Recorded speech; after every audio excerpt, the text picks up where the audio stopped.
Welcome to Innovation and Leadership. I'm Jess Larson. On this episode, I'm excited to have Hayes MacArthur and Cole Petrie. If you don't know Hayes, we're going to talk all about his background as a stand-up comedian and in Hollywood and maybe a little football. If you don't know Cole, he's a recently retired Navy SEAL running an incredible charity called Higher Ground, which we're going to talk a lot about. Hayes, let's start with you. Give us the Hayes story. I have to think of it on the spot. First of all, I know the people you've had on your show, and they've been luminaries, with the exception of Jay. But it is totally awesome for Cole and I to be here on the show and join you and kind of tell our story and what we're doing here at Higher Ground. And so I guess to answer your question, my story is, my profession is I started in stand-up comedy, as you said, and then I made a short film, and that transitioned me into film and television as an actor and storyteller, really. And through the journey of my career over the last 20-something years, I somehow spit out in Idaho with my wife and family. And I'm really appreciative that we've been able to continue our careers while living here. And one of the reasons that really felt us grounded here was I started volunteering for this organization when we first moved here. That's another story of the impetus for why I started volunteering. But once I was up here, I thought Allie and I would only be here for a couple months. We came up in 2021. And through this organization and through meeting a bunch of people, we really felt like this was a place up here in Sun Valley that we could call home.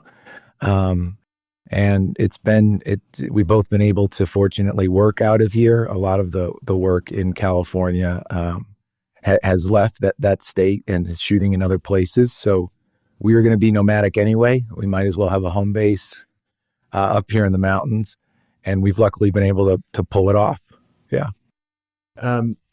We feel lucky at Grace Oak that we get to make your podcast. That's right. You and Jay Chandrasekhar. Yeah. Everybody knows the star of Super Troopers. Yeah. And then making all those movies, directing Dukes of Hazzard and all those things. Yeah.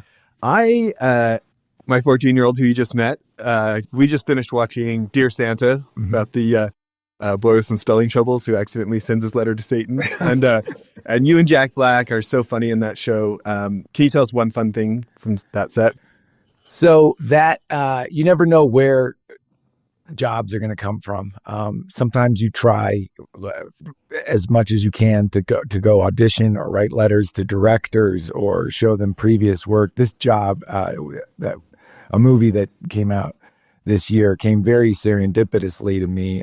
It was actually Bobby Fairley, the director, is a longtime friend and really super incredible guy. And having moved up here, I spent more and more time with him.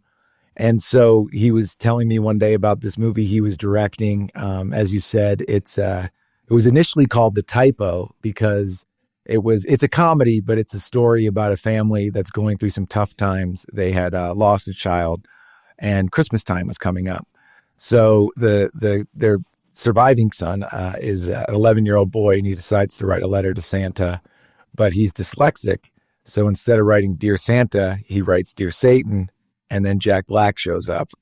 And so it's a Christmas movie, kind of in vein of It's a Wonderful Life, where it forces his family to realize what's important and celebrate the holidays with like a lot of spirit. And so it's funny and heartfelt. But yeah, there's so many stories from that movie and working with those guys. It was just an awesome experience. Yeah. Well, I'm excited to talk to Cole. We've had a lot of great folks out of Naval Special Warfare on the show over the years, including our mutual friend, Steve Wazotsky. Just before we do that, me and my friends probably know you originally from She's Out of My League with Alice Eve. You're probably best known for co-starring with Rashida Jones in that series. What are kind of like the most notable works you've done over your career? Well, I if I dare say, I consider myself a journeyman at this point, where I've been able to work with really great people along the way, and I never know where jobs are going to come from. The show that you're talking about, Angie Tribeca, which was a show that I did on TBS for a couple of years, was written and created by Steve and Nancy Carell.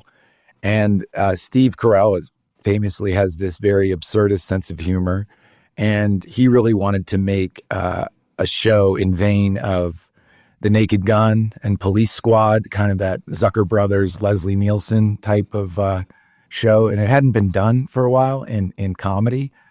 So, I mean, it was essentially like just working in this absurdist world with a talking police dog that was like a lead detective on the show.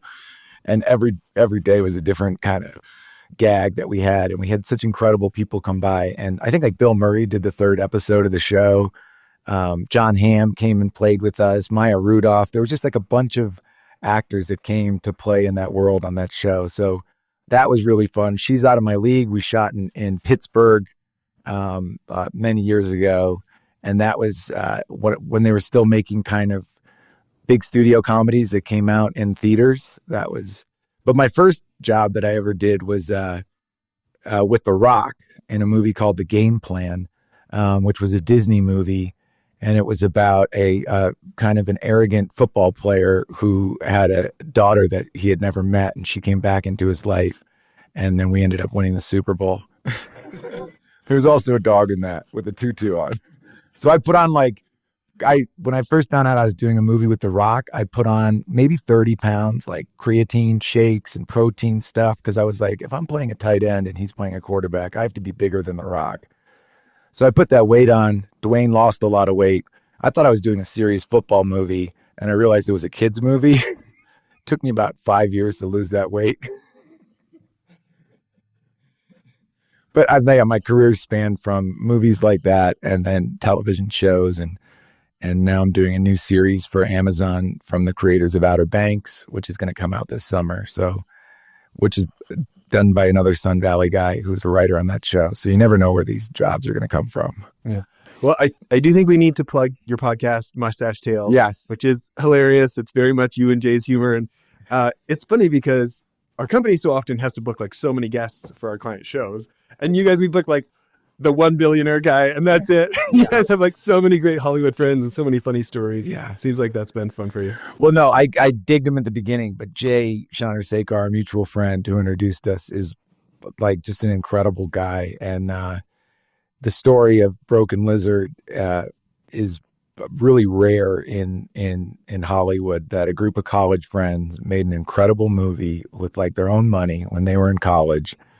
And years later, they still all work together and create content. And they're just like a band of people that do live shows and movies, and they've stuck together. So I just have so much like love and respect for those guys. And Jay's an amazing part of that. And I don't know how you met Jay, and I don't know how you guys have a mutual friend, but the world's feeling really small right now. Yeah, seriously. Well, how we got to this higher ground conversation is I saw your wife and a little bit you in the magazine about the great home you guys have had designed and built up here. Actually, for people who don't know your wife, will you give a quick background on her? And obviously Landman is killing it these days. Oh, yeah. So my wife is an actress. Her name is Allie Larder. She has been acting for a really, I wouldn't say long time because I don't want to date her. But as I said, I felt like a journeyman. She's also been on a path. And her first break came at 19 years old. And was that Varsity Blues? It was Varsity Blues was her very first role, actually. And the first scene she shot is a very iconic scene in that movie. But we met working in 2005 and have just continued trading roles. Sometimes someone's working and then sometimes someone's not. And then we have kids and we've tried to navigate those waters. And then last year she went down to Fort Worth, Texas to shoot the show Landman, which is a show by Taylor Sheridan and is on Paramount Plus. And they tell me, apparently, it's been well received. Oh, really? Yeah, the biggest thing since he did Yellowstone. And Billy Bob Thornton seems great in that as well. Yeah. That's an incredible cast. And they are all just, they care a lot about the stories they're telling. And it's really fortunate that she's gone down there and worked with great people. Yeah. Well, so there's this little line from the journalist in there about like, and Hayes supports this veterans organization. And so I text you, I'm like, hey, what's this about? And you started telling me, I was like, wow, that sounds amazing. Like, let's do a show about it. So I'm going to let you intro Cole here and take it from there. Wow, all right, Cole, I'm going to have to intro you here. Well, I'm sitting next to our CEO of Higher Ground. I started working with this organization. I'll let Cole tell you who we serve and what we do. But I started as a volunteer at Higher Ground in the adaptive program, as I mentioned. So we we really service three communities: the people with disabilities here locally, veterans, military veterans, and first responders. And so I started as a volunteer and then was asked to join the board. So it was the first kind of organizational gig I ever had, and just started working with all these incredible, great people. And we did a nationwide search, I guess like a year ago or so, to find a CEO, someone who could bring in leadership skills and kind of keep the upward trend of this organization going. And Cole came in last year, and I've just it's like a exponential shift in our growth and our reach and how many more people we can serve. So it's awesome to sit down and talk with him officially in an interview setting. But I guess, Cole, how did you even know about us?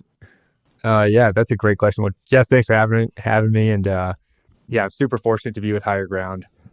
But yeah, I came to Sun Valley growing up skiing. So for spring breaks, and have heard about Higher Ground, heard about Sun Valley Adaptive Sports. But actually, just before I moved up here, my mom forwarded me an email and it says, "Hey, you should look into this." And it said, Higher Ground looking for a new executive director, CEO. So I have a background in commercial real estate, and being in the Navy, I'm pretty good at finding people's contact information. And so I did a couple searches and found the board chair's contact info.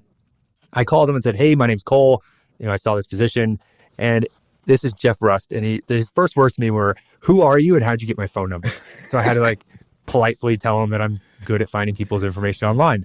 So I sent him my resume and had about 7 or 8 interviews later with staff members, board members, and everyone in between. And it was a really good fit and ended up joining Higher Ground. So super fortunate to be working with Hayes and the rest of the wonderful board and staff, and really love the mission that we do here at Higher Ground. Jeff's incredible. He has so much passion for this organization. He's actually the same guy that really brought me in. And when he first asked me to, start thinking of the organization holistically from an organizational level, I was like, dude, I'm an actor. I don't really know if I can serve anyone in this capacity. But he's kind of helped mentor me in doing different events and bringing in different people for this. So it's really a small group of people that just use their individual connections to help us grow. Mm-hmm. Yeah. So for those that don't know, Higher Ground, our mission statement is that we enhance lives through therapeutic recreation and education. And like Hayes says, we serve the disability community, veterans, and first responders. And we do that through therapeutic recreation. And, I didn't know what therapeutic recreation was originally before this job, but I had an experience. And looking back, I was like, oh, that's what this person was talking about. So I got back from a deployment in 2019. And, so I was a Navy SEAL for 8 years prior to this. I just got out of the military in June, got back from a deployment, and they make every SEAL sit down with a psychologist when you get back home. And as you can imagine, no rough, tough Navy SEAL wants to sit down and talk about their feelings with a psych. So I went in there and thought I did a good job kind of deflecting her questions and, just kind of staying in my box, staying in my circle. And then finally she was like, "Hey, what do you do for fun?" And my instant response was, "Well, I work out." And she said, "No, that puts stress on your body. What do you do for fun?" And I sat there for what seemed like 10 minutes. And it was probably a minute or two of just complete silence. And I finally looked up and I was like, "Nothing. I do nothing for fun." And she said, "Okay, you need to get outside, do something that you enjoy and doesn't put stress on your body." So you guys are familiar with Southern California. I went to Costco. I bought the 8-foot Wavestorm surfboard and I started surfing. And the equivalent of that, for those that are know about skiing or all that, it would be like showing up at Baldy here in Sun Valley with a Cowboys jersey and jeans on. So I eventually got better at surfing, but that was my version of therapeutic recreation. I could get outside. There's no cell phones out there in the water. And, it's my way to decompress from everything. So that was my initial experience with therapeutic recreation. And I'm super glad to be with an organization that is solely focused on that. I've been so lucky to spend a lot of time with your community and special operations. I took a quick, I don't know if you know this, Ace, I took a quick break from finance, from running investment funds about 2012 and went to work for the consulting firm we'd hired. It's this leadership training firm. And they let me be the director of the Special Operations Command and Intelligence Agencies practice. So I was teaching leadership classes at NSW. That's how I met Wiz and, SF, agency, Secret Service, all this. I got a bunch of other government clients too, but that's how I was able to recruit all these unit guys out of Delta and Rangers and SEALs and people to come for our charity Child Rescue Association, right? And then we hired a Delta guy to be our executive director at Child Rescue, and now I own a different company with a different Delta guy, and just have spent a lot of times. I think one of the most inspirational things for me about your community happened at a 25-year retirement ceremony. Friend of mine, we'd actually gone to Africa to team teach a class. I brought him with me so I'd have somebody that people actually wanted to hear, right? We were teaching the Nigerian Special Operations Command. And we go, it's on the grinder, and I'm seeing all the helmets and everything, right? And we go back to his house afterwards, and it's there's so many things from your community that I wish the rest of America could catch a little bit more of, and specifically selfless service. So we're in his kitchen. There's all these total meat eaters, 25-year SEAL buddies, right? And the one of them's telling this story, and all of a sudden he gets this part, he can't remember it. And he just it was kind of crushing to him that he couldn't finish his own sentence. And it's just you just tell he kind of curled up and felt bad. And the care and compassion and love from these other guys who those may not be the first words that come to mind when somebody says Navy SEALs, right? And it's buddy, you've been blown up too many times. Don't feel bad. TBI is a real thing. But the just genuineness of the tenderness of that amongst the toughest of tough guys. It was so there's this my former Miami Vice cop that trains DevGru guys, and had done stuff with these guys that got invited to the same thing. And we're off sitting on the other side of the kitchen. We're talking about this, and they convinced him in getting all sleeve tattoos and whatever too, right? And Jay and I are talking, and it was just this. It's those movies when they get you, your world. They get you, and everybody in the theater starts crying, because all the tough guys can't help it. Yeah. Right. It was kind of this thing, they didn't even know Jay and I were watching, right? And my friend at the time, his kid was maybe, I don't know, he had one this high and one this high, right? And the kid comes walking through.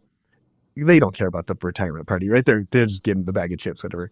And it was just this really evident thing for me. It was so stark at that time to think that whole group of guys right there taking care of that dude with his TBI. They were all willing to risk their kids not growing up with a dad. And I'm seeing the kids. They're willing to risk their kids not growing up with a dad to make sure that my kids grow up with a dad.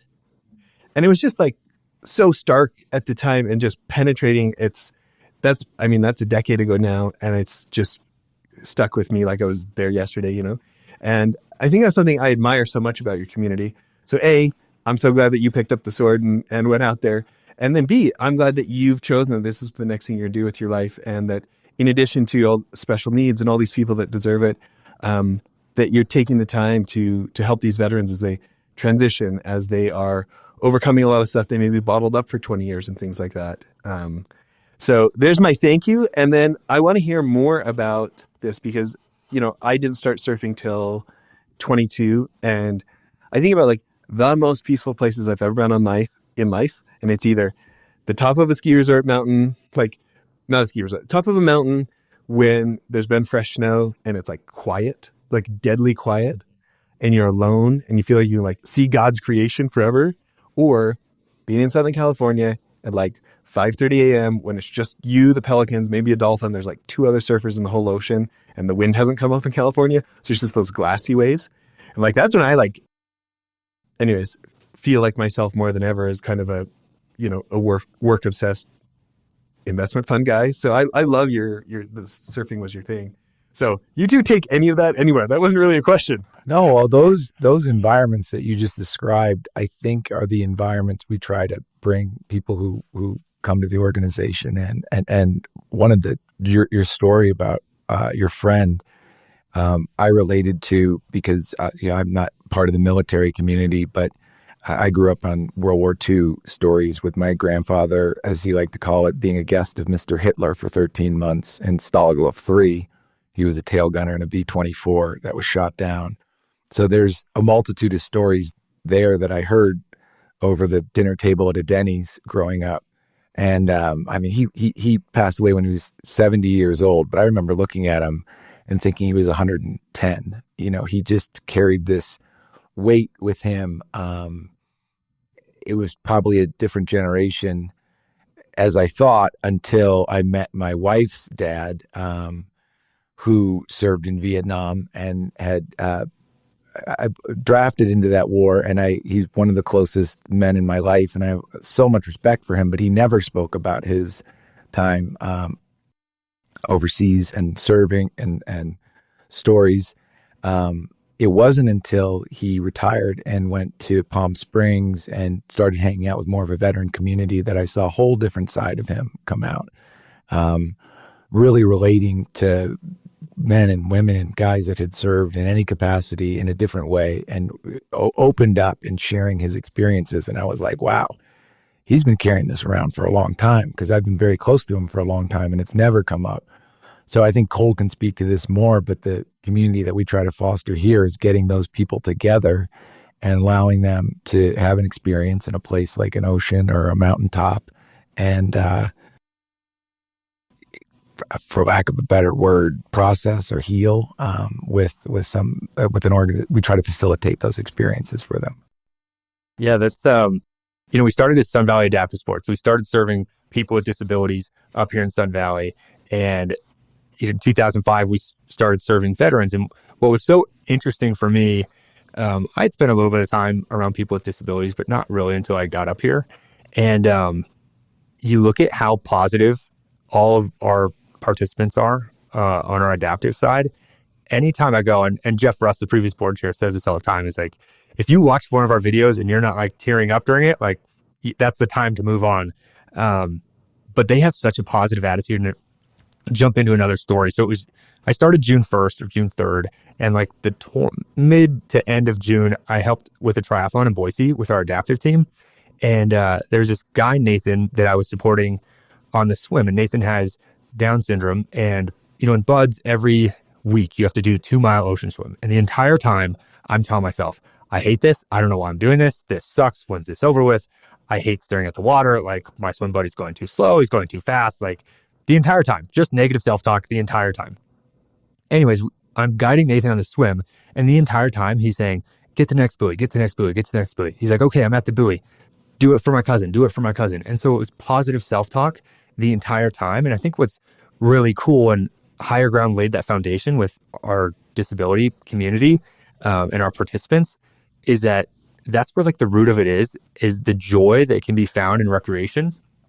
And once we started doing the shift to veterans and what we do now, and you get some of our veteran participants with our, adaptive participants. And last week and this coming week, we had all of our snow sports going on for our disability side, and we also had veterans up there at the same time. And so when our veterans can see the way that our disability participants are having fun and a great time in the mountain, it kind of snaps them out of this like, goal-oriented, like work, go, and really take a step back and realize, hey, like this is actually fun, and I don't have to think about anything else except the skiing or the fly fishing or the mountain biking, and I can really get in that flow state. But I think our disability participants are really like the core of that. And it's really struck a chord with me when anytime I go work with them, I'm like, oh man, like this is one, it's awesome what they're doing. And then two, it reminds myself to take a step back and realize like,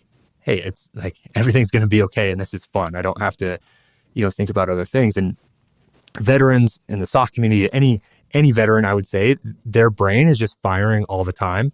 And I'm always thinking about work or family stuff. Like I'm just like, go. And a lot of veterans are like that, and being able to take a step back and saying, hey, why don't I just focus on my cast with fly fishing or, getting up the hill mountain biking. But it's really unique what we do. Well, that's the perspective that you really bring, that mindset shift into knowing the military community so well. And then that shift that you had on that foam board out there in California, because like every participant that comes and participates in Higher Ground, they all have different stories. One that made a profound effect on me was, this was last year. She was a medic and she had served in Afghanistan. And we were getting burgers after an event, and she profusely came up and thanked some of us who were like, whoa, thank us, thank you. And she really opened up to the fact that she had not been able to express in civilian life back in, she was in Alabama. She had carried around a weight and a guilt. And I thought, that's interesting. Why would you have that when you're a medic and you've helped so many people? And she, in this burger joint, opened up and talked about how she had amputated so many different soldiers. And my perspective was, well, you helped save their lives.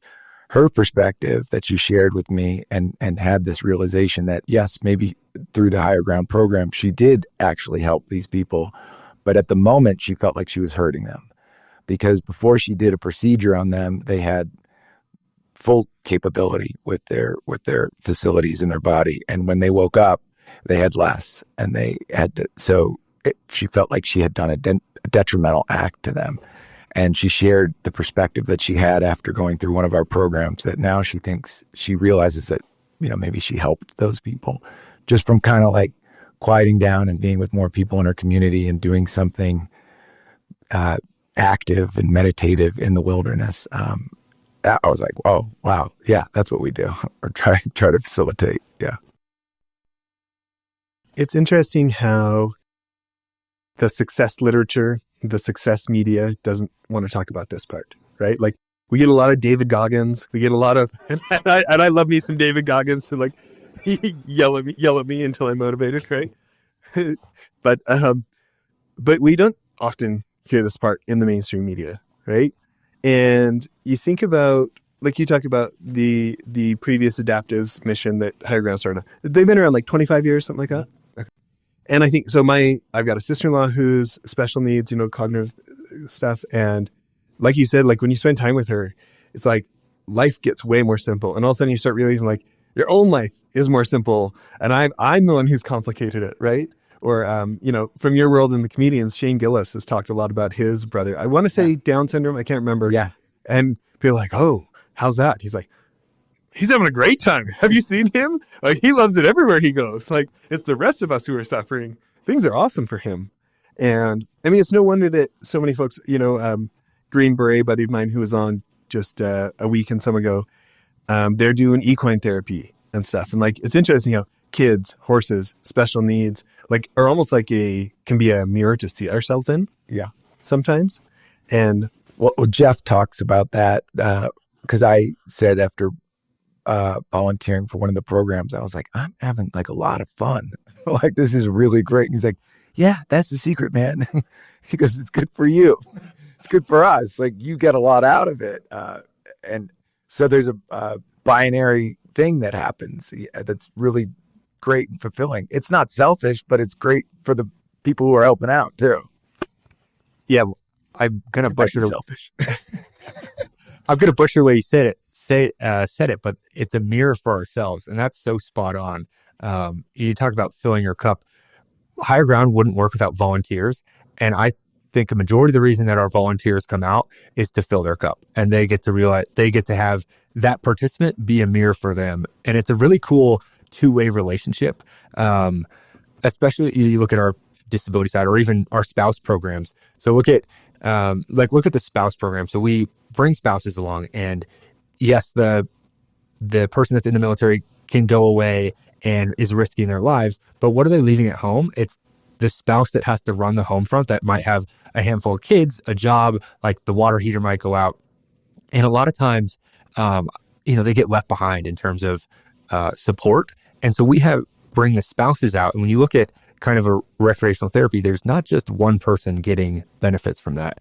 On our spouse programs, you have the veteran participant or first responder participant, the spouse themselves who gets to go do the same recreation activities, the person that's facilitating it, so a higher ground staff, and then our volunteers. So if you look at one man hour, if you will, there's 4 people that are getting an hour's benefit just from what we put on at higher ground. And so we look at program hours and the number of participants we serve, but you could really 4x that number or 3x that number for the number of people that are impacted. And that's just something super unique about higher ground.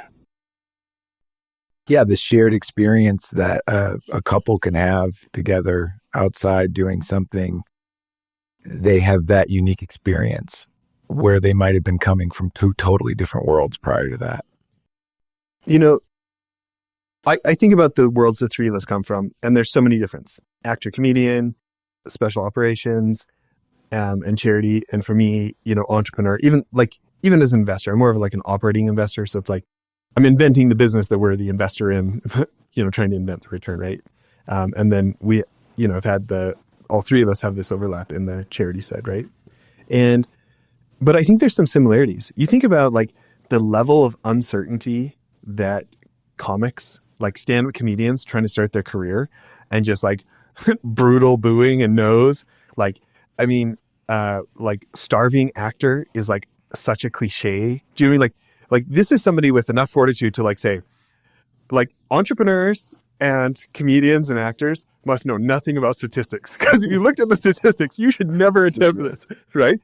You look at the percentage of people that make it through BUDS to go to SQT for SEAL training, and like, of the people who have previously taken the test and are strong enough and fit enough that the Navy thinks they can pass, 80% of them don't make it. Like, this is not statistically in your favor, right? So there's some aspect of like the go after it and the willing to say, I don't care about the odds, I'm the one who's going to make it. And you think about like, I did a ton of training in big army and then in the special operations world. And my experience very often is almost like, in this world, it's a big giant triangle. And like that joke about like, if we'd wanted you to have a brain, we would have issued one at boot camp. It's like the colonel or the general gets to have the brain, and then everybody else gets to jump how high. And then I look at your world where it's like, no, like they're training at E5, E6 to make like potentially huge world-changing political differences. And they're working so hard on selection, they're working so hard on training, they can actually trust you to do that. But like, it's by definition going into the unknown and dealing with uncertainty in ways that haven't, right? Yeah. And you look at how many folks leave special operations and become an entrepreneur or run a charity, right? And this like, I'm going to go deal with stuff. I'm going to go make something. I'm not going to go sit in a cubicle and do what I'm told, right? Like, not a lot of actors super into 9 to 5 on the comedy side, right, of things. That's interesting what you said. I can't equate my professional experience to Cole or you, Jess, but I do know one thing. When I feel like everything's out of control and I don't know what I'm doing, which is the majority of the time, I just try to focus on the task at hand and not a result or how something's going to do, or even how something's going to be perceived. And that is something I've had to learn just from staying in the box long enough. And then also trying to take wins from losses. I think you're selling yourself short. I think that you want to talk about an industry that most parents get worried about their kids going into because there's no guarantees. The odds are against you, the whatever, right? Like the courage, the guts. And you think about, it's similar to entrepreneurship, similar to learning these like incredibly hard skills that you're mostly going to suck at in special operations. Like your ability to take failure, like, and get back on the horse and try again. Like Winston Churchill said that one of the most important traits was the ability to go from failure to failure without a loss of enthusiasm. Oh. I mean, how is like bombing on stage as your first improv, your first stand up, not going from failure to failure, like come at it with full energy for your next one, right? That's you triggered a story. The first time I went on stage in Los Angeles at these open mics. I had like 7 minutes of material and I blew through it in like 30 seconds or something. I said it so quickly. And I had a thought in my head while I was up there. I said, I wish that I had a shovel so I could dig a hole in the ground underneath the audience and come up through the back door. So when I get off stage, I don't have to walk through them. It was, my friend called it heat shame when you get so embarrassed that your face gets red. And once you're experiencing that enough, you could just say, oh, I'll just keep going. It's not gonna get me. We have a comedian coming up to do our show for the adaptive program this Saturday, and which is amazing. Some of the events we put on. We were just talking about it in a meeting the other day. We have like 3 main events throughout the year, and they're all very different. We have a comedy show, we have a golf tournament, and then we have Hero's Journey, which Cole can speak about in the summer. And each one has different people that come up here and help us out and speak and help us to tell what we're all about. We don't pay them. They do it because there's some connective tissue to the charity. But one of the guys coming up this weekend, Brent Morin, was talking about the show, and he's a guy who cut his teeth in the Comedy Store in Los Angeles and then has had specials on Netflix. So he's seen the real spectrum of everything. He goes, I don't care what the audience is, Hayes. He goes, I'm just going to go up there and do my thing. He goes, I'm not afraid of dying on stage. It's happened so many times that I can just keep going. I was like, you're going to do great. Yeah, you talk about failing so many times. So that's like what Buds is about, is failing and getting back up. And I had the opportunity to work a handful of Hell Weeks prior to getting out. And Hell Week is, you are up Sunday morning and you get 2 naps for 2 hours apiece. And then you get to go to bed on Friday when it's all done. You're on your feet the entire time. But it's great as an instructor, and it's very cool because you work 8-hour shifts. And so I do my 8-hour shifts. I get to go home, hang out with my wife, get a great night's sleep, and you come back and the students are still like raring to go. They start looking puffy and gross and all that, but they're still full throttle. But on the instructor side, we put so many obstacles in front of them as they're going through, and just little ways to like make it seem like the odds are not in their favor and honestly make the students fail. And so we just want to see people that get back up and say, I don't care what obstacles in front of me. I'm just going to go 1,000% with the group of guys around me. And if it doesn't work, I'll get up and do it again. And you talked about the similarities between an entrepreneur, a comedian, and someone in special operations background. But it's that constant, get back up and keep going. And if I was to bet on anyone, I'm sure the 3 of us would all say the same thing, but I'd bet on myself. So it's really about just getting back up and that resiliency of, I think it's Tom Hopkins in How to Master the Art of Sales. He's like, I don't see failure as failure. I see it as, fill in the blank of all of his different things he says. So yeah, I try to live by that. I love that. Actually where I'm going with this is, our audience, like on the show, we have so many of these like, founders who built $1 billion company, or investment fund managers that have funds in the hundreds of millions or billions, or we had one in the trillions. She managed $6 trillion at BlackRock of ETFs. Okay. What do you think have you found a common thread with? I say it's just uncommonly high achievers. That's what I want to learn from. I want to see what's the same no matter what we did. And then I want to see what are the nuances from your world that I could steal and adapt for my world, even though nobody's actually trying to kill me. It just feels like it, right? Even though nobody's actually in a crowd laughing at me, but not in a good way. It just feels like it, right? Really, the show is for me. And I just hope somebody else likes it. And, we were lucky enough, if I can brag for 1 second, we made it #1 in the world for innovation, according to Apple, #1 innovation show in the world. And, millions of downloads later and whatever. But really, it's like, it's a chance to like see myself in these other people and go like, oh, I don't have that yet. I want to work on that. Or I've never thought about it that way. I'm stealing that from my mental quiver, okay. Again, lucky enough to have a number of great SEALs on the show over the years. Another officer who came on talked about how one of his instructors said to him, you can do anything for 2 minutes. Like you're having a really, really rough time. You want to quit. Everything's going wrong, blah, blah. Well, just give it 2 more minutes because you can do anything for 2 minutes.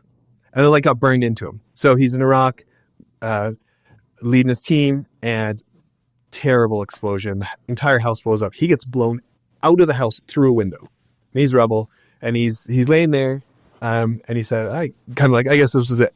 Like this, this is how I go out. And this thought comes back to his mind from his instructor. We can do anything for 2 minutes. And he's like, my men are under that building. My men need me right now.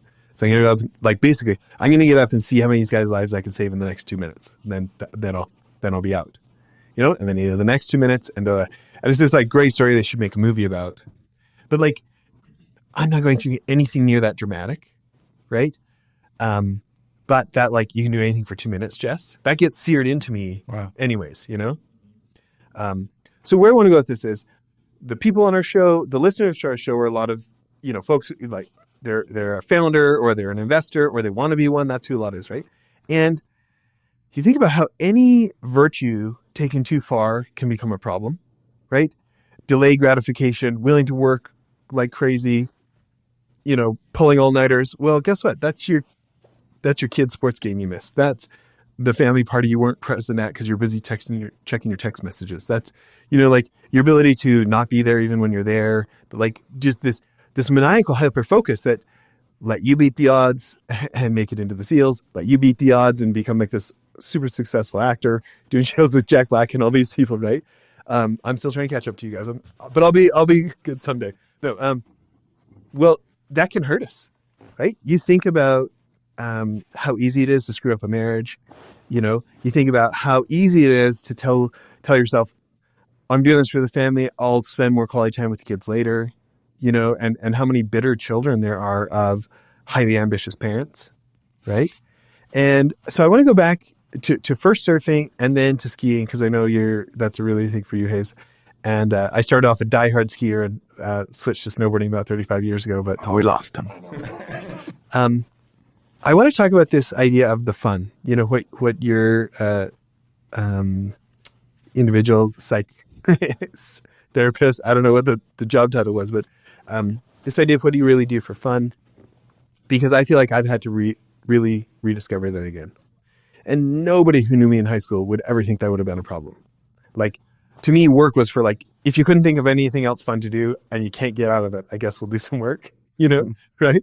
But I was just snowboarding, skateboarding, jumping off stuff.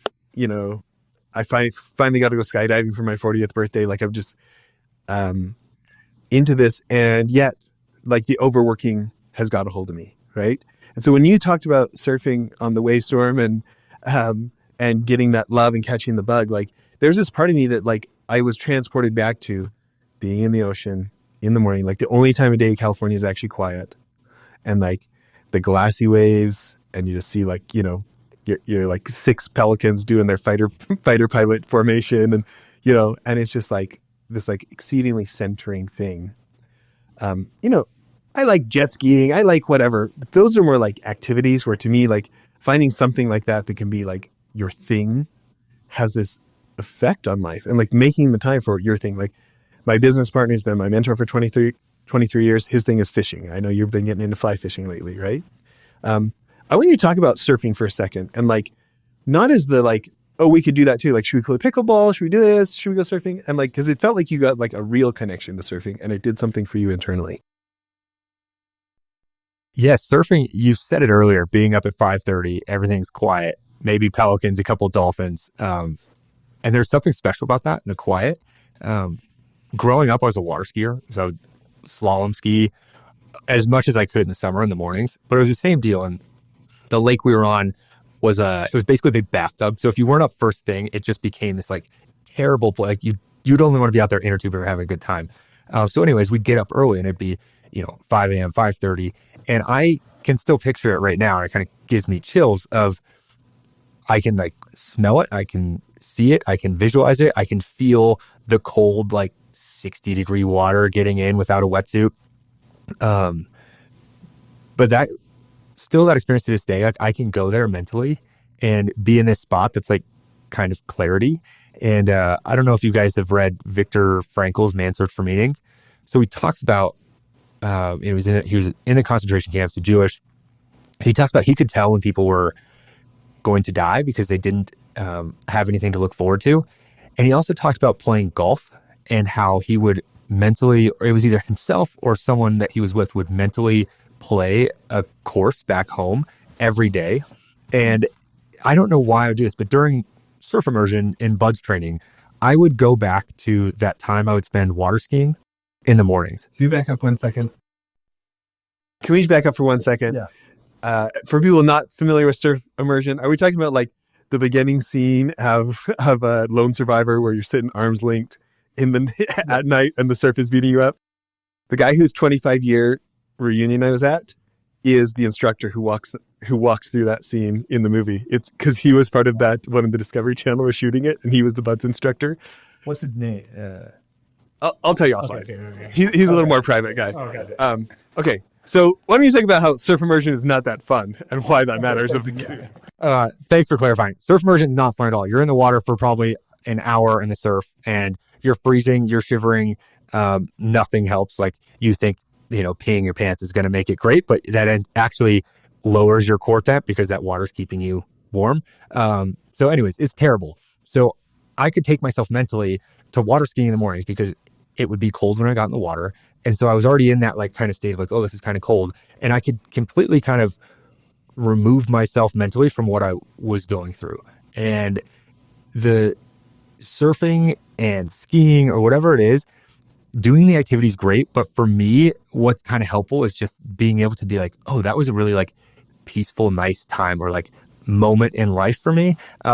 What was it? Christmas Day, my brother, my dad, and I went up to the top of Baldy, crystal clear, beautiful. You get to look out over all the mountain ranges up here. And I can still picture that to this day of, a couple weeks later of having that time to get that white space. And so it's tough when you talk about priorities in life. And right now for me, it's work, family, any other extracurriculars. And sometimes you don't have time.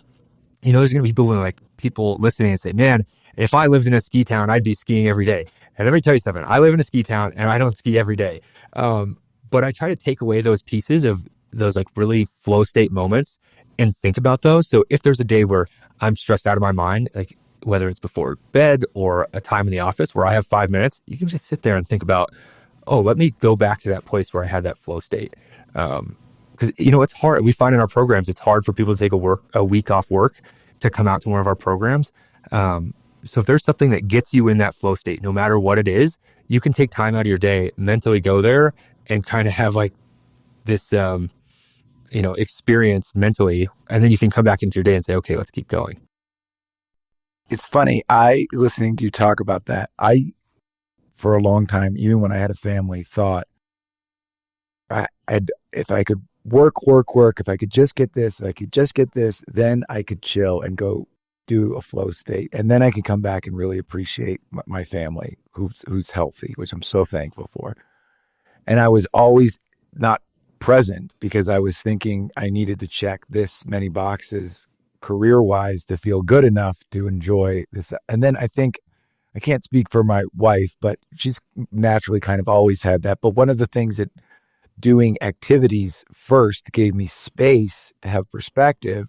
And then I started thinking, or feeling, if I work from the inside out and feel good about just being present with my family and at home, and then doing a recreational activity, the other stuff seems like it comes more naturally and I have more to offer when I'm doing it. That was like a total flip for me. I was working to get to the outdoors, thinking I had to check a lot of boxes, but then being able to be in the outdoors gave me perspective when I, came back and kind of rebuilt my life from the more of a core and then worked out instead of thinking, I have to do this and then I can come back in. Well, I love that. And I think about, so great for the folks. I mean, thanks for hosting us here, by the way. Great office. But I think about this that you just said, Hayes, and I think about, if I'm honest with myself, the to-dos will never end. And then I get to go have fun. Like if I don't choose to cut it off at some time, I can think of something else that will grow the business. We're under some pressure right now. We're just getting ready for large multi-million-dollar transaction for the fund, and I need to raise a little bit more money for something. So I worked till 4 a.m. the other night, like 8 a.m. to 4 a.m. Because there's something I need to get done, right? And my wife was the one who's like, it's kind of like your Happy Gilmore happy place, right? She's like, you need to like go watch a spy movie. That's just so core. Like to me, that's one of those things where it's like I really get to like be present, be like, it's deeply like who I am on the inside or something, and Hayes, I think about something you said several minutes ago about being present. And with surfing, it's such an annoyingly hard sport. I mean, like people are good at every other sport. The idea of like knowing where to be in the ocean, to read the wave, to paddle just fast enough that you can catch it without it landing on your head or you missing it, and then standing up at the right time and cutting in. Like there's so much coordination. It's exceedingly frustrating, especially shortboarding on big waves. Longboard on the surf, most people can get that with an instructor, right? But shortboarding on something that feels like it wants to swallow you whole and put you through the washing machine, right? And yet, the thrill of like being so completely present because you are not going to catch this wave if it's of any size. And then you catch it and you go from paddling at like, 1.5, 2 miles an hour to going sideways across a 35 mile an hour wave. You go sideways, you can go 50 miles an hour. I mean, the acceleration from 0 to 50 miles an hour, it's like a rocket ship on a fast wave, right? And I think about this for skiing or snowboarding. And this idea of like, when you're going down something like this, you know what I mean? And like a wrong move is going to be really painful.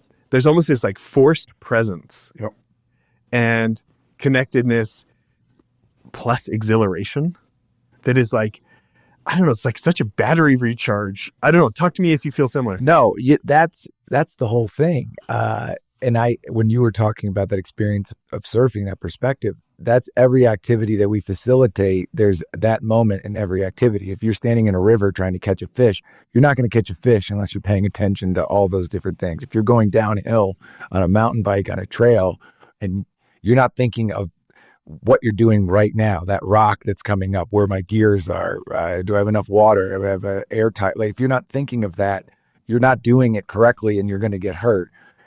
If you have a physical disability or if you have trauma, you're cut off from those experiences and you can't do them. So then you don't have the opportunity to get the perspective that those experiences or activities give you. And that's kind of what we're doing, is people who wouldn't normally be able to access that exact thing you're talking about, whether we do it with equipment, like with special machinery for skiing or bikes. And there's so much innovation in that space. And we talk about the connective tissue between people with disabilities and military people who the equipment that we develop or purchase for one sector ends up serving both sectors, and being able to provide those experiences, which gives that perspective to people who normally wouldn't be able to access it. But that's the whole thing. You just can't, you have to be like hyper present while you're doing it. And there's not a lot of, it has to come through activity. Yeah, the hyper-focused part is really interesting. And you see that with the disability side as well. We have kids that learned how to ski before they learned how to walk. And that's wild. Or even you look at someone that works for Higher Ground. He's a double amputee above the knee, and he rips on a sit ski. Like he can fly on a sit ski. And I'm sure there's other people that are similar situation that said, oh man, maybe, I can never do that. But Matthew's one of those people that goes out and is like, no, I'm going to do it. I'm going to do everything. He went on a 60 or 80 mile backpacking or bike packing, so you load up all the gear in your bike and in the backcountry this summer. And he's just like, I don't care what the activity is. Like, I'm going to make it work. And that's so inspirational for whether it's a veteran or someone on the disability side, or just someone that might be listening right now. Is like, you might think, oh, I'm in the middle of New York right now. I don't have any recreation activities close to me. There are things you can do just to get outside and, kind of get back into that flow state of nature. So it's pretty special. I do want to talk about that because I know who listens to the show because they email me and some of them become my friends. And a lot of them are the people who've already been on the show. And then they start listening to it afterwards, then they're coming, oh, that episode was great. You just read. And it's a lot of hyper-focused, workaholic, ambitious, like, what's the best? Okay, that's what I want. They don't even know what it is. They just know they call it the best. They want to be the best. They want to have the best. They want to, right? And that's great in some ways. That builds countries, that builds businesses, that does so many things. And yet, taken too far is not only unhelpful for their families, but for themselves personally. To never take that personal time to disconnect and do something in that flow state. Like, I try to lie to myself and say I can get it out of I'll just flip some TikTok really quick or YouTube, because I'm like, I know I'm looking for something. I know I'm drained, whatever. And, at the end of the doom scrolling, you just feel hollow. Where like a truly great movie at the end, it's been like long enough that it starts disconnecting me. And I finally got out of hyperwork mode, always thinking about the to-dos that aren't being done and what needs to get fixed and all the fires that I need to put out, right? Or like when you really go skiing and you've gone far enough and you spent the whole day and you really were like pushing yourself. It wasn't like casual babysitting the kids skiing. It was like intense, that kind of ski snowboarding. And you were really so present long enough that this other part of you got to recharge. At least that's my feeling. Tell me if you feel differently. And both of you tell me how to help people schedule more of that into their life and embrace it more. Well, you tripped that when you were talking about watching movies and doom scrolling. One of the things with totally immersing yourself in a story, which is becoming more challenging in the storytelling industry, is when you're in a theater and there's a screen there and you can't take out your phone, you get into like, I think it's a beta wave state, like where it's just, you're really buying that you're Jack Ryan or, John Wayne or something, because you're fully immersed in it. And the way we consume things now is very differently. And it's a challenge I have even with young children. Like I'll show them a great movie or a TV show that's really funny, but if you're partially distracted while you're consuming it, you're not getting that hit where you want to go watch a spy. Your wife tells you to go watch a spy movie to relax. If you watch it in a different way, distracted, it's not going to give you the same benefit than if you can fully, immerse yourself in it. And that is becoming more challenging. Just in like really getting someone to buy into, because a good movie is really you're tracking a protagonist and watching them overcome failures. And then it's formulaic almost. They take you on a trip and there's this, and then this happens, an inciting incident, and then the dark night of the soul, and then they come back. It's all leads you to the end, and a good story will bring you. The end is the same as the beginning with a different perspective from the person who went on that trip. That's hard to get someone. If you do it yourself, like if you go outside and take a long hike or a bike trail, you can do that physically. But if you want to do it through consumption of media, it's becoming more challenging to do. Yeah, the consumption of media is tough. I don't do social media. I have a Facebook that I try to connect with friends that I have from the SEAL teams, but I'm not on there actively. But in terms of scheduling time for that, I think a lot of it comes down to communication. If you're married with your spouse and your family and expectations. And my wife knows that if I don't work out in the morning, like I'm a grumpy human being, and it's just something where I need to sweat every morning. And like, I run in the mornings here. Some people think that's crazy, but like I bundle up in all these snow jackets and a headlamp and just kind of trot around my neighborhood. But scheduling time for that. And sometimes, we're workaholics. And for me, I have to go, like, I will not stay up till 4 a.m. because I know I want to get up at 4:30 or 5 and go work out. So I'm like, well, like my day's going to stop at midnight or whatever it might be, because I know that if I don't get up in the morning and go do that sort of physical activity, that my next day is going to be, I'm just not going to be the same person, and not going to be the person that my wife deserves, that my kid deserves, that people I work with deserve. So kind of putting those boundaries sometimes of, I need to, like, talking with your spouse of like, hey, I need to go do X, Y, and Z, whether it's skiing or whatnot. And then on the flip side, making sure it's not all about you, and making sure you give your spouse the same opportunities. And I know that's hard for, because we're all hard charging and like, I need to go, go, go, go, go. But if you have that communication, and my wife's amazing about giving me that time and space to be able to do workouts in the morning or go ski or whatnot, and to make sure that I give that back is super important. That's really the trick, is getting your wife to allow you to do this. I got to go run up this mountain. I'll come back better. Just give me 3 hours. Why are you running up a mountain? We got so much to do. It works both ways too. She's like, I've got to go do, well, how can you do that right now? But it's always better after you get that sweat out or have that experience that makes you hyper present. You just come back recharged, right? So, yeah, but it's really probably communicating to the people around you that you need to go do it. And maybe spending more time like cleaning the garage, maybe doing the dishes, maybe even go like do the laundry the night before and then say you want to do this the day after. Just build up credits. Yeah, right. Well, okay, by the way, Higher Ground, amazing organization. Congratulations. If people want to donate, what's the website? highergroundusa.org. That was a lot of work. Clutch moment there. Okay. So I would love to hear from both of you. Like, tell me one of your favorite stories of one of the clients, one of the people who've come through and the changes they told you about or you got to witness. Well, I mentioned that story about hope, which has always stayed with me. But on the adaptive side, when we go up here on Dollar Mountain, which is a treeless mountain with runs, and we do this, we set up a race course down. It's not a huge slope, but it allows people with a lot of them, mostly with mental disabilities, to do it. And riding up a chairlift with one of those participants, and we're not talking about anything. We're just kind of looking around. And if I was on that lift alone, I'd be bored, right?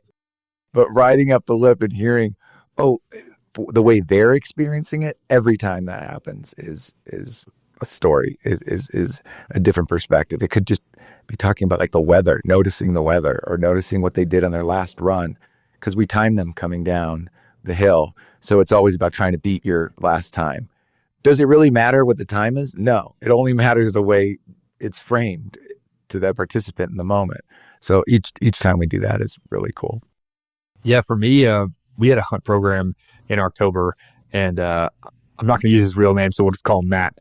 But Matt got blown up in an IED in Afghanistan. It got initiated by someone that was 2 people in front of him. That person died. The person directly in front of him lost his legs, and recently committed suicide. And then there was this participant, Matthew, who had a bunch of shrapnel and stuff in his legs. He had to teach himself to walk again. He's a Marine, went to Balboa Hospital in San Diego. And during that time in San Diego, he didn't have one person from his unit come out and visit because of deployments, or, usually Head Shed will come out because they have a little more white space in their schedule to come and visit. And he didn't have anyone come out and visit for whatever reason. It could have been, whatever excuses they had. So he was pretty bitter from that. And at the end, or kind of middle of this hunt program, he said, this is the first time I felt like I was back with like my platoon or group of guys. And I just got chills thinking about that. And like, I'd been thinking that all week too, because transitioning out of the military is tough and you lose your tribe or your gang. But this participant, Matt, he, when he said that, I was like, oh wow, like it's not about, a lot of times it's not about the hunting, or it's not about the mountain biking. It's just that community aspect. So yeah, when he said that, it really struck a chord with me. It was really neat. I do think it's a reason, like, because it's my show, I can put anybody I want on, right? Like if you go on the website these days, it's, you need to have built a company over $1 billion, or a personal net worth over 100 million, or you A-list movie star, pro athlete, whatever, or Jess's friend. Okay, that's how you get on the show. But the thing I'll say about it though is, I have had, because it's my show, I also put on charities. Like people who I think are making the world better, and that's kind of the perk of like I can just put them on. In between these people who get a lot of attention from the media, I can just put on charities, and they get the PR just by being sandwiched, right? And I've had more, there's an overrepresentation of veterans charities. And I think it's this idea of like, I just feel like society could serve more the people who have served us. And many of them have lost friends' lives, they've lost marriages. There's a lot of like personal sacrifice other than it was hard to get into buds and then hard to graduate buds and then hard to graduate SQT and then hard to be shot at and annoyed and lonely. Like it goes way beyond that, including like a different friend. I'm on their a board of a school he started where they give scholarships to veterans to learn like computer coding skills and stuff like this for kind of their next career. And, you know, like civilians don't know how to translate military service into job hiring, for instance. I mean, it makes transition so much harder, right? I'll get guys out of even some of the classified units and special ops who call me and I'll do some coaching and like help them translate. Like, you were in charge of this multi-million-dollar operation. Let's help you translate into civilian speak, because most of us in the rest of society don't feel the obligation to understand what that individual did in the military and how that could translate to our organization. We just say, we don't drive tanks at our company. You know? When you think, Hayes, about the what's in it for you factor, you said it's almost like selfish to do charity. I feel that so much. You know, like ours, you know, combating child sex trafficking, like it makes you, like, it's so rough. Some of it makes you cry, right? But the wins are so fulfilling. It's like, guess what?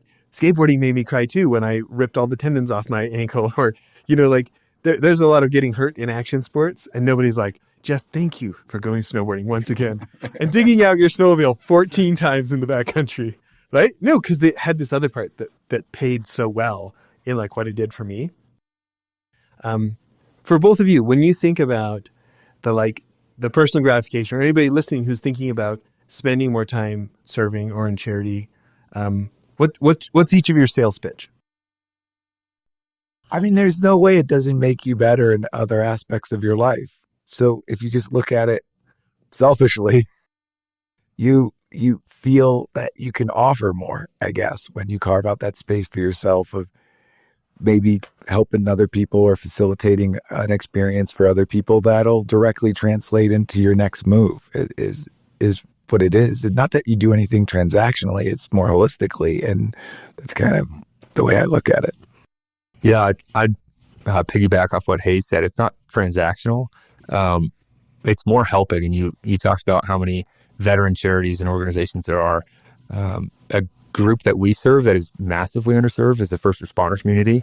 And you look at what's happening right now in Southern California and what's going on there, the things that those first responders have seen and will be scarred in their memories for a long time. That's a lot. And you look at, you know, the losses that happened in the fire and the things that whole community is going through. But if you look at the first responders specifically, those people give so much every day. And what's different from a veteran and first responder in my mind is a veteran, you can ramp up for deployment and then you're on deployment. So you're at this like heightened level and you're like, okay, I got this. And then, you know, 6 months later, you're going to go home, but you know that date you're going home and you can kind of take your cape off. With the first responder community, their deployment cycle is 24 hours or, you know, it might be a 48, 36, whatever it is. But it's like this is, you know, a lot more ups and downs. So anyways, in terms of giving back and getting involved in other charities, I think, you know, we're so fortunate in America to have what we have and being able to, whether it's work 60 hours or 80 hours a week to, you know, put your family in a certain spot you want to be in. But there are people that are okay with taking a lower pay cut to serve, whether it's to protect our country, protect our communities, and help people, and just to get out there and give back. Like that, one, fills your cup. It's not transactional, but two, it's very important, and it's a way to give back to the people that give so much to America and our country. So, yeah, I couldn't agree more. I mean, we work with so many law enforcement at child rescue. My best friend, who, you know, was totally rebellious skater in high school with cops probably didn't like, is now like on the SWAT team back home. And I mean, I think about his stories, like he's got crazy stories. He'd gone on a call to this one place, very low income. And they said, anyways, they talked about this guy who was running around with a machete and it's like dangerous society, that guy needs to get picked up, send him out there. And so he goes and he's in this kind of weird apartment building, and there's just a guy in a wheelchair, and he's like, he doesn't see anybody who's swinging a machete. And he starts getting closer, and all of a sudden the guy pops out of the wheelchair and starts coming at him with the machete. And like, looks like he's going to try and kill him, right? So my buddy is like backpedaling, pulls his gun to shoot the guy so he doesn't get decapitated, and has the presence of mind he has this thought, this guy doesn't actually want to kill me. This guy's doing suicide by cop. He just wants to die. And manages, as he's backpedaling, to holster his gun and pull out his stock gun. Taser. Yeah. Pulls out his taser as he's still backing downstairs and tases the guy instead of killing him. And then he's got to go home to T-ball and all the other things. Nobody to talk to about it. I mean, not like there's nobody he could talk to. But you mean like his life isn't set up to now have people help him process the guy you almost killed today. Yeah. And that isn't there for him. So anybody like you guys and what you guys are doing for that community, I appreciate as well. Those stories, like the ones you just told, you really have to speak to individuals to get those stories and that perspective, because they're not told anywhere near on any mainstream media or even the media. There's so many moment-to-moment individual stories of first responders who are serving and then have to go home to their wife and kids that just don't get told. I know that perspective because one of my closest friends since kindergarten is a homicide detective in Chicago. And I would think I'd get one hit of what's going on in Chicago through the news, and then I'd talk to Nick and I'd realize what's really happening and the efforts that are really being made and the efforts that how his presence in a community is really felt. And I would ask him about stuff. He'd say, yeah, well, I showed up and people would cheer for me because I'm there to catch the bad guys, and it's become progressively so much harder for him. And now when he shows up in a situation, he described it as when the police presence would show up, it was a de-escalation. And now when we show up, it's an escalation of an incident, which was crazy. So I talk to Nick all the time. And this is a quick story that happened to me last week. I was flying back up here to Sun Valley. And 2 weeks ago, I was talking to Nick. I said, Nick, send me some Chicago police gear. I want to wear a hat or a T-shirt. And I know morale's really low in the city right now. Just give me some swag, And he's like, oh, all right, great. So he sends me up some hats and T-shirts. And I'm flying back up here, and I'm at the airport. And I'm at the airport bar, and I'm having a Coors Light. And I'm wearing a Chicago police hat. And there's a group of like 6 people over in the corner. And they send me over another beer. And I say, no, don't. You guys don't have to. I'll get my own beer. And the guy walks up and he goes, no, I really just want you to know I appreciate what you do, man. And I was like, oh, thank you. Now, the thing about a cap is you can't see what's on it when you're wearing it. You forget. And he goes, how many years have you been on the force? I go, no, this is just I'm an actor. And he goes, ow, you're an actor? And he just walks out. So I told Nick that story. I go, dude, this is what just happened. The guy said, there is a lot of love out there for you, man. I was wearing a hat to get he goes, you're just gone with it, man. That's funny. That's so funny. Well, I feel like we've covered a lot of higher ground. I kind of want to go a different direction. I want to talk about some of the things I alluded to earlier, of the things I admire about both of you and the community you come from. Maybe we'll start with you, Hayes. When you think about how many starry-eyed people go to LA, become a waiter, and then go home, right? Versus what it took for you to, have the hustle and go further and make the extra friend and do the thing that didn't necessarily look like it was going anywhere in the hope that maybe this can be one more step. Can you talk about that mentality and maybe anything that's different about you than the other waiters who went home? Wow. I think it was a David Mamet quote where it's something like, if you have a lifeboat, you're going to use it. If you're ready to jump ship and do something else, then you should probably do that. But if you can only think of yourself as doing this thing that you want to do, and if you can attach it to something that's not just about yourself, but maybe for others, And for me, I grew up with a bunch of storytellers and people who did what we're doing right now. And that was like a hit for me. When I hear someone tell a good story or tell a good story, I just can't live without it. So that was just a drive where at first I didn't have that perspective. I just was trying to work and get on the next show or do the next thing. But when I had maybe telling a story creates a sense of community, maybe it creates a sense of connection. I'm like, that's what I value is that. And so I want to do it because of that. That really helps keep you going. And then little breadcrumbs along the way. I hope there's some more in the future, but it's more of individual decisions that are happening in a moment rather than a long-term goal. I think when I was younger, I thought like, if what I was saying earlier, if just this happens, then I'll be happy. But it's never going to be there. It's going to be all these little moves you make in the moment that just help you feel good about yourself in advance. I've definitely started companies where it was more like, when this happens, I'll be happy. And it's kind of the realization, like I shouldn't be in that business. Like whatever fund I'm starting, whatever, it should be like snowboarding where like the point isn't to be at the bottom. Like it's actually the snowboarding, and like, I've been lucky enough to interview all these world-class entrepreneurs, right? Built $10 billion companies or something. And like, they actually like it. Like they're not watching the clock. There's parts that suck and that they hate, whatever. But like, they actually like the creativity of creating something. Like they don't want to like retire to then go do what they actually like. Like they actually like this inventive creative process. And I'm hearing like a little bit of that in your answer.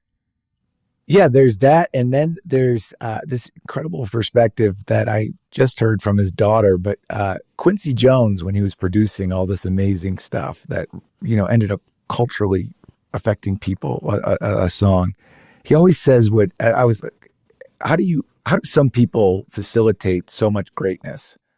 And Quincy Jones said, you got to leave a little space in whatever you're doing for the magic to come in.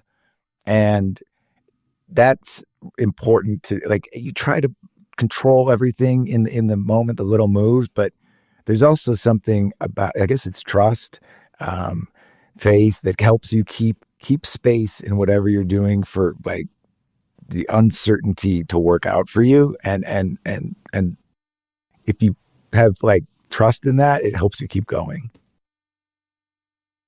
I really like that answer. When you think about, like I know these stories from your background of, being the football quarterback at college and the fight, and now you got an opportunity to do something different. And you and your friend who directed Modern Family, doing your short film that, for $24,000 that got you $3.5 million to make a pilot and these different things. I'm sure you've had a bunch of these, but can you tell us about one of those like defining experiences in your acting career where you're like, it helped you realize I'm going to keep doing this, or deepened your commitment, or any specific story that comes to mind? Well, I'm just really appreciative of the job that I have now, which is I moved up here not thinking that I was going to network with other storytellers or people that create television shows. But when my wife and I couldn't find a place to live up here, we ended up staying with a couple, and he was a writer who created the show Outer Banks, which came out during COVID. And he was a guy who's a really special friend of mine. His name's Josh Payton. He had been in the hustle for a long time and had been living up here for a while. And he came up with the idea of romanticizing his childhood in North Carolina while fly fishing. There you go. I mean, he created that space, and they made the show, and it ended up, then COVID hit and everyone was told to stay indoors, and they got to see a bunch of people outdoors, and it connected with a huge audience.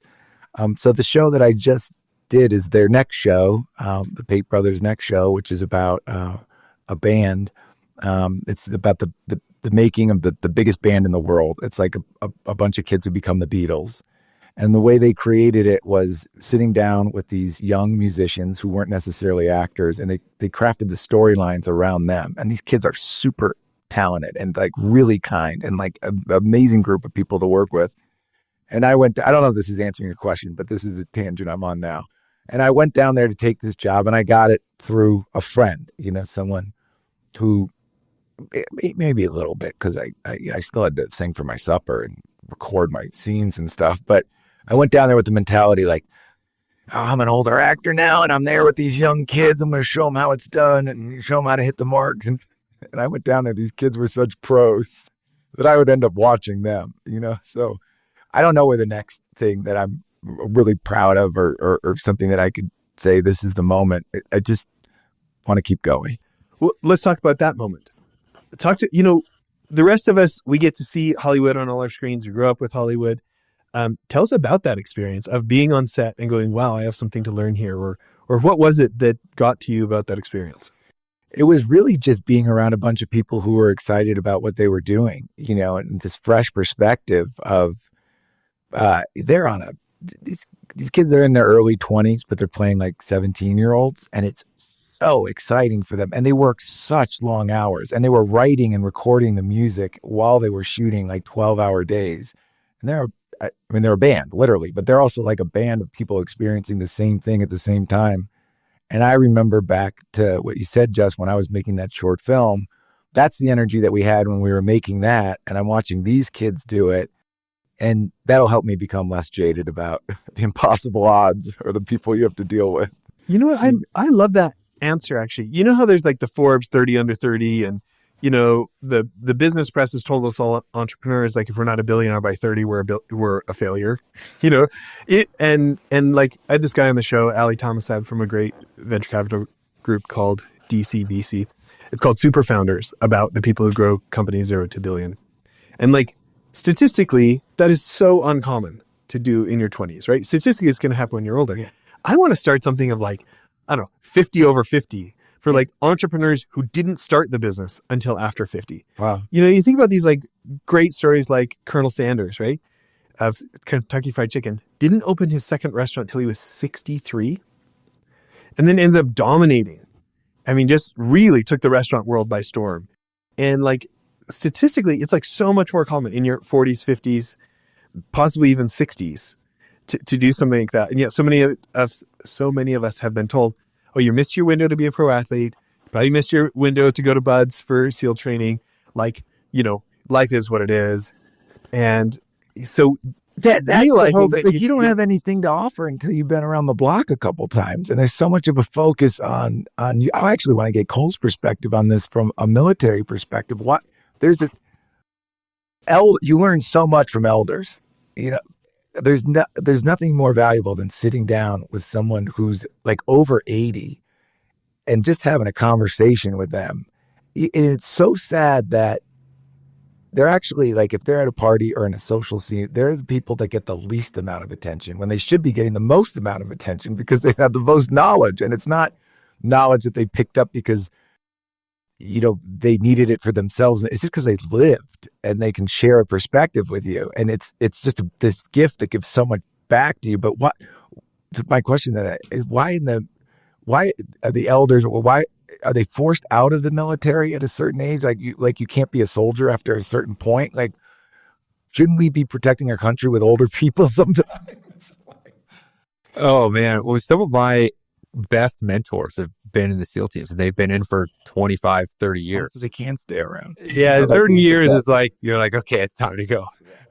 But you know, 20 years in the military is a retirement, full retirement in the military. So I separated from the military, which is 8 years. But yeah, a lot of my people that I can bounce questions off of and really have that experience are people 20 years older than me, 30 years older than me. And what's great is, you know, I just called one, I think Monday or Tuesday driving to work. And I didn't text him, tell him I was calling. I called him and I said, hey, I'm calling because I need a little mentorship right now. And I got 20 minutes on my drive. And he's like, all right, what's going on? And any of my mentors, like, if I call them, they'll pick up the phone or we'll figure out a time to talk, and I can just dump whatever's going on. And they have such like wisdom, you know, of hey, like, this is how I would handle it. Like, yeah, I've been through that 3 or 4 times, and just relying on people older than you. And you talked about your mentor is now your business partner. Like, how many times have you guys talked to each other and you're like, hey, I need some advice on this? And just having those people that you can rely on is so helpful. And hey, you kind of jokes like, why can't we keep, you know, the 60 plus crowd in the military? But I would venture to say that most people that spent a career in the military are still around the military. They still have their hands in certain spots. Like, there are definitely you know, admirals or people that have been around that are still having those phone calls with the person that's the O6 in charge of some command. There's those touch points are still there. They might not just still be on the payroll. So yeah, that's good to know. I got incredible perspective from my grandmother this summer, who's turning 100 in July. And every time she shows up, she is done to the nines. I mean, dresses, hair, makeup, she looks incredible. And she just answers every question with a smile and a nod and is really present. And she pulled me aside this summer and she tugged my arm. She said, "Hey," I said, "Nani, you look so incredible. I got it. So inspirational being around you. How do you do?" She goes, "Hey, I can't see 2 feet in front of me." She goes, "I can't hear what anyone's saying." She literally said it. She goes, "But I'm faking it." And I just thought that her composure comes from her internal integrity. You know, it's so incredible to be with her. Like, so if I'm blessed enough to get to be that old and I could be complaining about my hips or not being able to see, yeah, you could take that. Or you just sit there and let people enjoy you. Like, that's great advice. Yeah, I love it. My mom's dad is like my hero in life. Like, if I ever grow up, that's who I'm hoping to become, you know? I want to touch one more thing though. Hayes, back to this point of like this time with these kids and kind of like almost like recatching the fire or getting that glimpse back into that. That's what it could be. For those of us who don't get to live your world, like, can you just take us behind the scenes? Like, what's something we wouldn't expect about being an actor, working with the Jack Blacks, working with these young, talented people? What's something that those of us from the outside don't understand that actually is great about doing what you do? Well, you mentioned people that we all know in that question. And actually the process of doing something or telling a story like a TV show or in a movie is dependent on so many other people. So I've always thought the misconception of Hollywood is you see people at award shows in tuxedos and, or coming out of fancy restaurants or selling makeup or something. And that's VNX.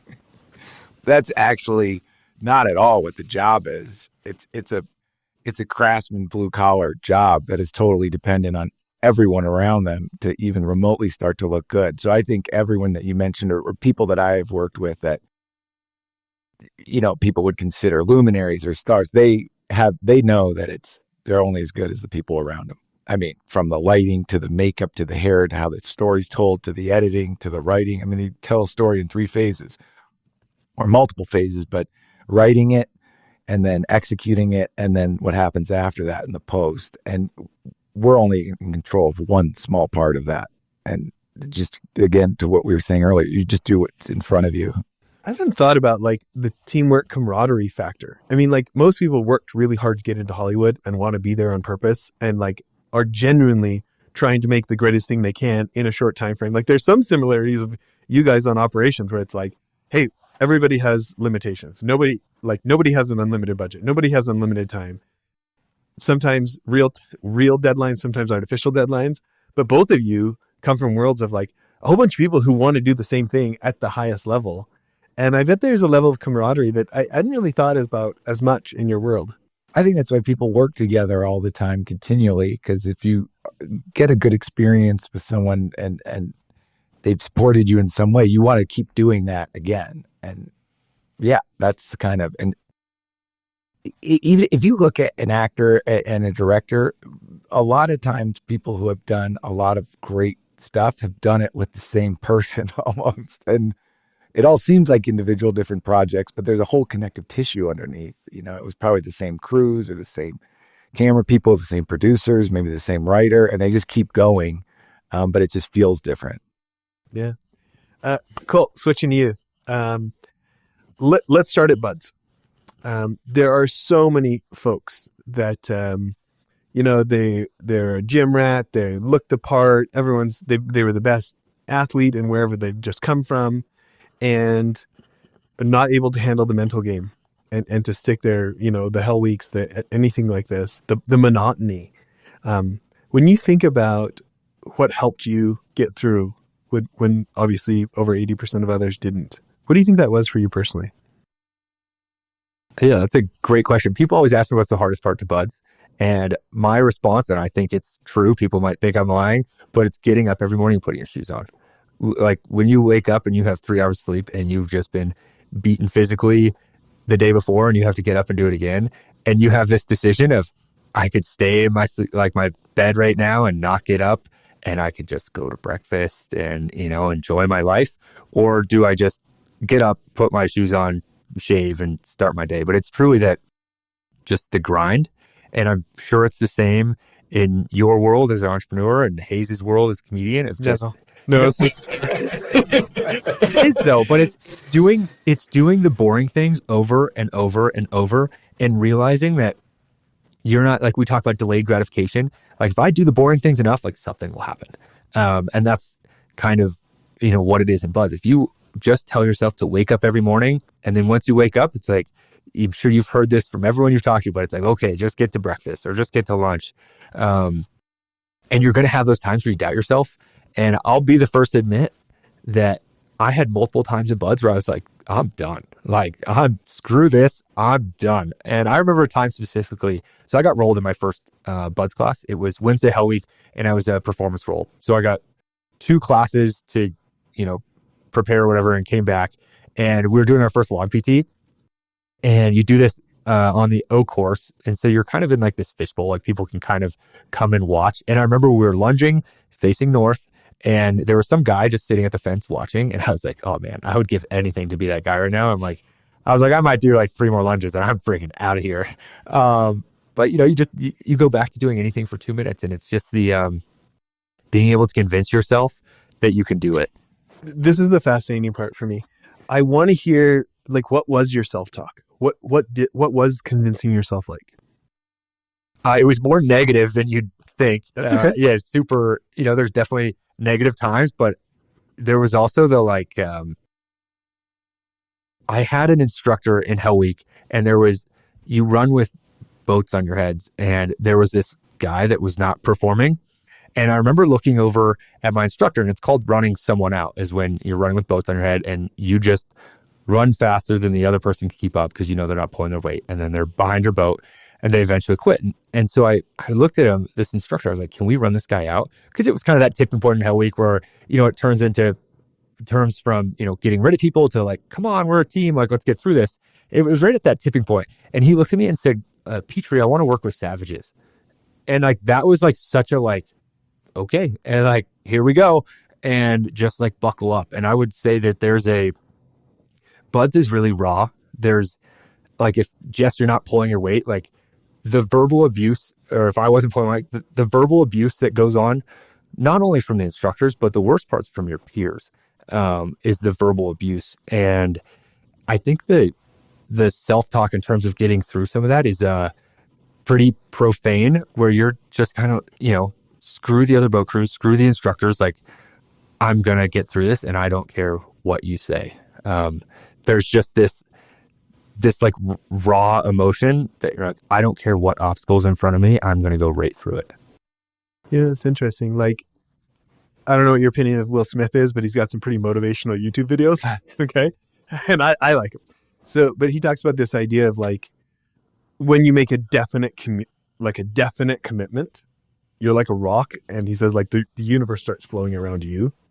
And there's all sorts of other people that have these sayings of like, someone who, like, when someone has completely decided, the world will get out of their way. And it is unique, like I think about even from the other side of like, you look at the, unfortunate folks who've been decided to engage in terrorism and some of those things. And some of those guys never cracked under interrogation. And even when countries with a different set of morals than us were torturing them, there was like, they literally never cracked. You know what I mean? And there was like this commitment inside of them that was like, you're going to have to kill me. That's it. You know what I mean? And I don't, like, there's obviously all sorts of comparisons there that we don't want to adopt, but there, like, you think about this idea of, going from failure to failure without a loss of enthusiasm.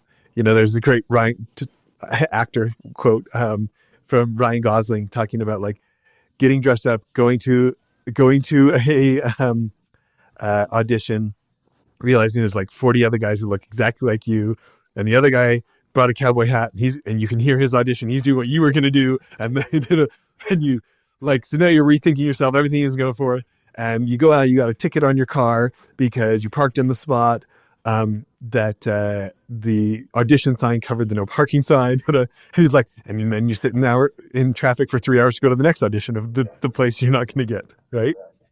And for me, I want to talk about endurance specifically. Entrepreneurship is such an endurance sport. Like investing, like there's day traders that are like speculators. They're more like gamblers, but like true investors, like a Warren Buffett investor for the long term. Like this is an endurance sport. Warren Buffett says the number one trait an investor needs is not math skills. It's emotional resilience and the ability to not catch the emotions of the crowd, but make a decision for yourself and stick to it, even when everyone else thinks you're an idiot. That's not a direct quote. That's basically what he said.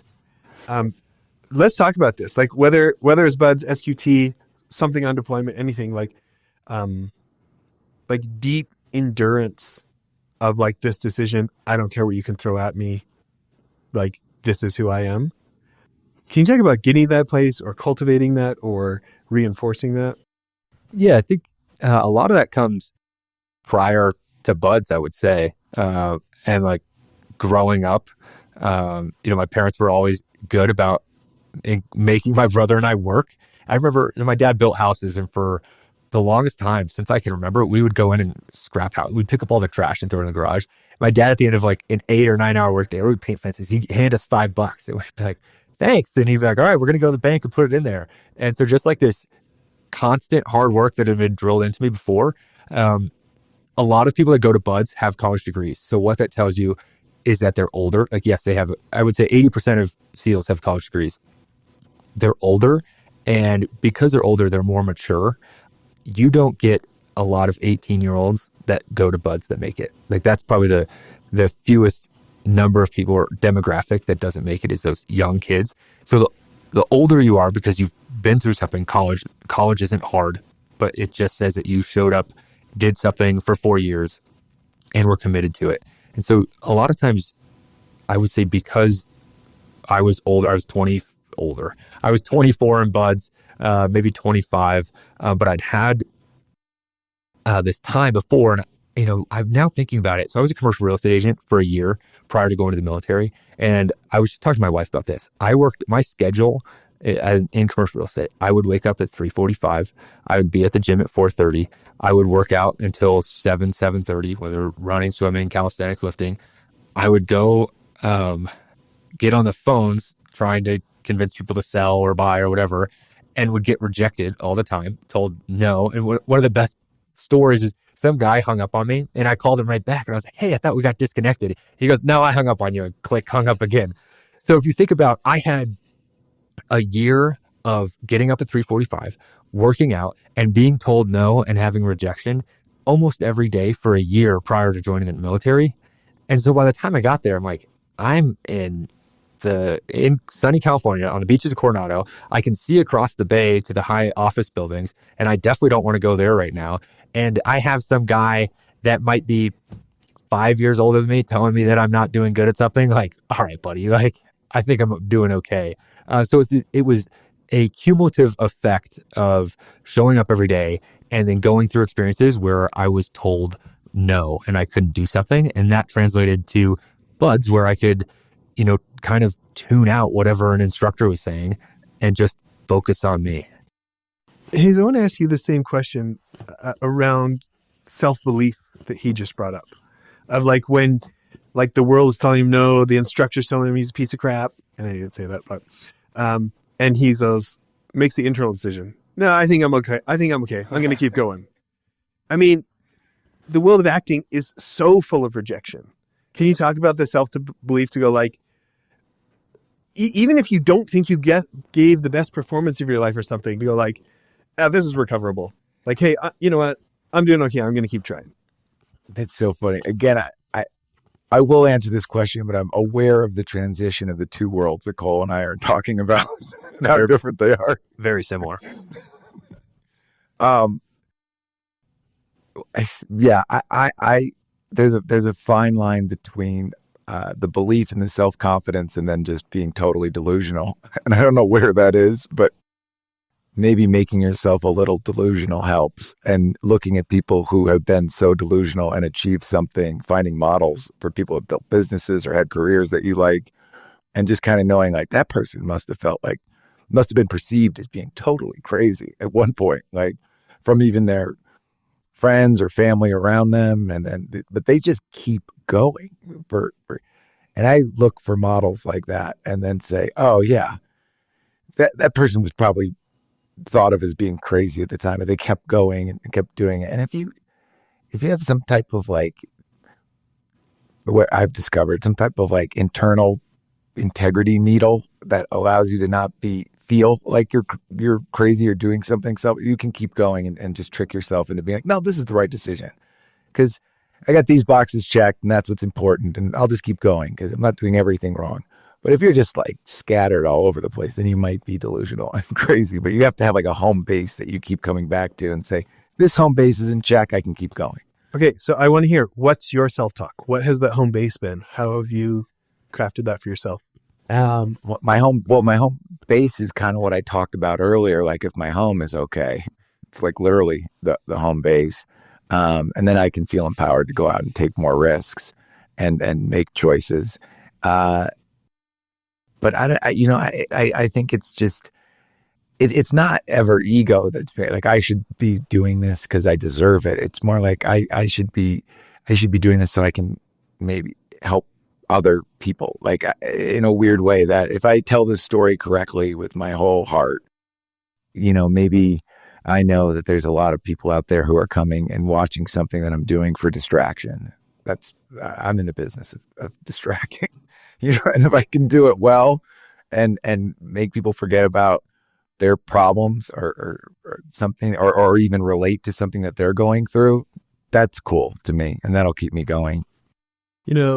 I think that because your industry does have a number of self-focused people and that gets a lot of attention, there's a part of it that I think gets missed, of the service, of making somebody else laugh, of making somebody else feel something, of making somebody else be able to disconnect from the crap in their life for a minute and realize, oh, life is bigger than my immediate problem. And like, there is this service. I mean, you definitely see it in the theater where there's that one-to-one connection, or like in stand-up, the feedback you're getting from the crowd that I'm sure is lessened when it's to a camera, but there has to be this element of like, I want this to work for them. Yeah, well, the best stand-up, comedy comes from pain. And the best storytellers and stand-ups are someone who can tell a story that is really not great. Like Gary Shandling said, don't get angry, get funny. And when you see someone tell a story or an experience that they've had, and they do it with like a little bit of light and humor, and they keep going, that's cool. Like that then you're like, that person's doing some kind of alchemy with their storytelling and taking this pile of dog shit that life dealt them, and they're making it into entertainment and gold. That's something that I strive for. Yeah. Well, listen, I know we're winding down here, but one of my favorite things to ask people is about someone had a huge positive influence early in their life, and maybe some way they're trying to be more like them. Cole, why don't we have you start?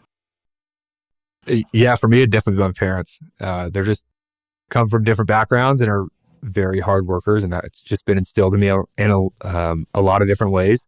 You talk about service. My dad was on a ski patrol for a while, and did stuff in the National Forest and stuff like that. But my parents, they just instilled a work ethic in me where I learned that like, I don't care, I'm going to figure it out. And so my parents for sure. I think I figured out why they hired you to come be the CEO. Hayes, what about you? Who's someone that had a big influence that you want to be more like still? That's a great question. Also my parents. I have a lot of parents because I've had a lot of marriages through my parents, but the three main figures in my life are my father, my stepfather, and my mom, and each one of them gives me totally different perspectives. My dad is like incredibly humble and caring of everyone around him, and loves just sitting around and telling stories. He's just, I describe him as at one point before he lost weight for his health. He was 6'4", 260, all heart in a fanny pack. And there was no one that met him that didn't love him. And he's incredible. And my stepfather, who's been in my life since I was a young kid, is someone who's, he's actually awarded the Horatio Alger Award, which is the award given in Washington, D.C., rags to riches kind of story, the American dream. And he's lived it. His father was a mailman in Pawtucket, Rhode Island. And he came up as a lifeguard on the beach and got scholarships to Bowdoin and BC Law, and went on to run Fruit of the Loom, a Fortune 500 company. He's given me books my whole life, from Napoleon Hill to Dalai Lamas. He's worked with Deepak Chopra. He's just has a mentality that I strive to have every day. And it's that thing you were talking about earlier about that rock, where he sets out to do something, and that's how it goes. And my mom's given me incredible perspective from, taking me to church and making me be an altar boy when I was a kid. And I was like, this is weird. What is all this? And part of my path is, and being able to hang in the box is just continually hammering down this idea of, service and faith and staying healthy. And I went away from all that, from my 20s and 30s when I was out. And then when I had my own family and I was thinking about how I wanted to bring them up, I went back to the lessons my mom instilled in me. So I think those three people, my parents. Yeah. Yeah, those are great answers. You guys, such great work you're doing at Higher Ground. Obviously, everybody should go check it out and donate. And just, I want to say thanks for the good work you guys are doing. Thanks, Jess. Great to see you. Thanks, Jess.